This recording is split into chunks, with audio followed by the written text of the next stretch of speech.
But this is not an anomaly. This happens most often when you have a black Republican going up against a Democrat. I'm going to ask you about the coronavirus. We heard that tape where President Trump admitted that he wanted to publicly downplay the threat of the pandemic, even though he knew it was spread through the air and was going to be very deadly. Now, we see how the virus is disproportionately affecting the African-American community. Do you think continually downplaying the threat cost lives? That's a great question. Thank you, Sarah. First of all, I think that, we didn't handle the pandemic as a country great as a whole. This is why I talk about bringing the biotech industry right back through the Baltimore City port. We allowed a lot of jobs and manufacturing to go overseas thanks to NAFTA and the Bill Clinton administration, and that's why he's pulling it back. Had we had that medical equipment industry here, we probably would have been more equipped to better handle the pandemic. Now, you're saying disproportionately affecting black lives. If you look at cities of Baltimore, you've got things called like a food desert. And this is where you're sitting there and they don't have grocery stores. They don't have what they need around them in their neighborhoods. And so, yeah, I believe a coronavirus pandemic would affect us more. I mean, look at my campaign ad. Look at the living conditions. That would affect us more. Absolutely. What do you think is going to motivate a black person who's grown up Democratic their entire life? Their families and their friends and everybody they know votes Democratic. What's going to make someone leave that? What's going to make someone leave family and friends to join another political party? There has to be a reason that makes someone abandon what they grew up knowing. It can't all be lies. Excuse me, I have to say something to you. He told Bob Woodward that it was a very serious issue and it's airborne, and that it was terrible. And then he went out and told the American people, don't wear masks, it's all going to go away. You have to put some blame on your president. I'm sorry. You're putting it on something extraneous here. Talk to the point, please. Is this Joy speaking? The guy lied. Same Joy? The same Joy that paraded around in blackface not too long ago? Come on, Joy. I don't think you should be asking these questions. I am an African American. Excuse me. The black community had my back. They know that that was not blackface. That was an homage. Oh, please, just answer the question. One of the biggest supporters of the Republican Party is the Democratic Party, because the Democratic Party gets almost 100% of the eligible black voters to vote Democratic, and they do nothing for black people. Is the Democratic Party giving black people no incentive to stay? Let's be honest. The only reason a person really has to stay Democratic is to avoid public shame and scrutiny. You can't be a black Republican and be endorsed by the media. You can't be a black Republican and be a Hollywood star. You can't be a black Republican and be a sports star. You can't be a black Republican because they don't have a script for you. They don't have a narrative for you. They have no way to deal with you because you are unplugged from the Blatrix. The black Republican is the most powerful figure in politics because the black Republican is not bound by the traditional confines of the black Democrat, aka black people. The black community has your back. They do. Sonny, the black community did not vote for you. Well, the black community did not vote for you. What planet it was during are a you special living election. on? Sonny, can I speak? What planet are you living on? It was during a special election while we were still under lockdown and I could not talk to people. Can I speak, or are you just going to scream over me? This becomes a big... Listen, Kim, good luck to you. Thanks to Kim Klacik. That was very immature, but Bye. thank you for having me. We don't control these narratives. And because we don't control these narratives, we aren't outraged at things we should be outraged about. We are actually outraged at someone trying to outrage us with the truth. We'd much prefer the lie because, again, we are not controlling the narrative. But again, none of this stuff has anything to do with Kim Klacik. They are not upset with Kim Klacik because she's a Trump supporter.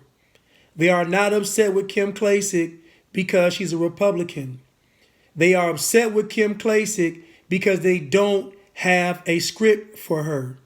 They don't know how to deal with freer thinking black people. This is the problem in media. This is why the media never discusses what Black Lives Matter Global Network actually believes in. They won't touch it. Now, you all can get upset with me, but Black Lives Matter Global Network is the agenda of the Democratic Party. And that is a socialist, communist, Marxist party. They are not pro-black family. They are not pro-black community. They are not pro-black America. And many of you all will say, well, the Republicans aren't either. And I will tell you, we don't vote Republican. We vote almost 100% Democrat. So the Democrats acting like Republicans don't suffice if they're getting almost 100% of the eligible black vote. Just like not being Trump shouldn't suffice either, because both candidates have a track record. And you can look at policy over personality. You have a big tide to turn because Baltimore is a city where Democrats have been in charge for 53 years. And as recently as April, you lost a special election to fill Elijah Cummings' seat, which he held for 24 years. So why should people vote for you? Give us your best sales pitch. Why you? Why now? Well, I do want to point out, the seat did not belong to Congressman Cummings. It belongs to the residents of Maryland's District 7.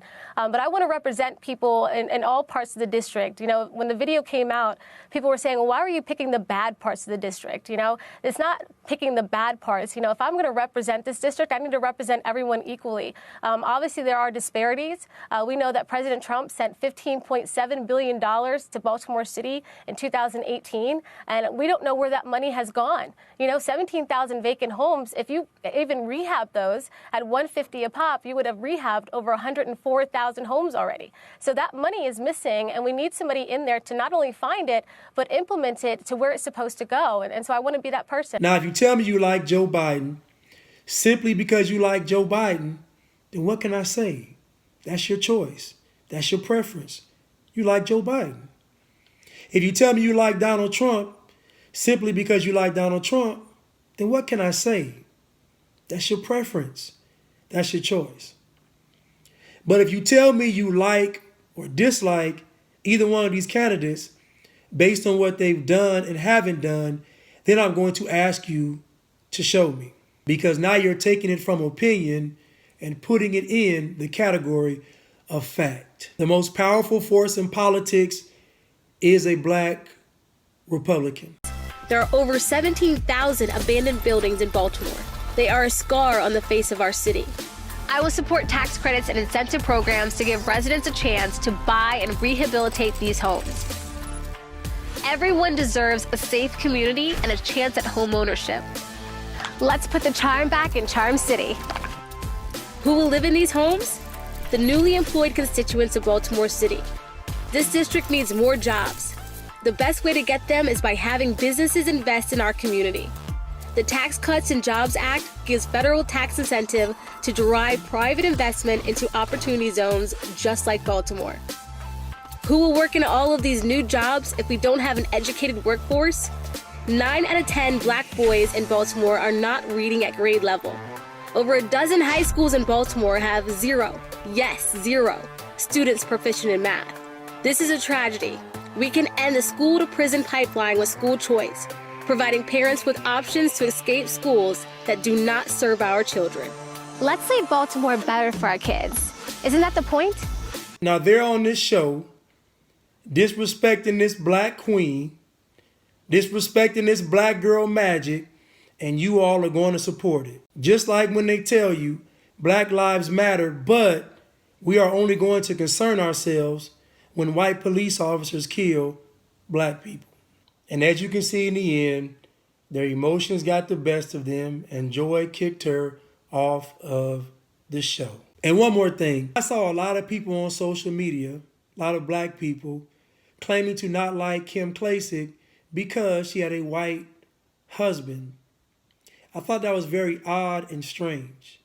I thought either people don't know that Kamala Harris's husband is Jewish, or they knew it and just lost their mind. I don't know. Wait for it. Free Blanche. Get money. Go.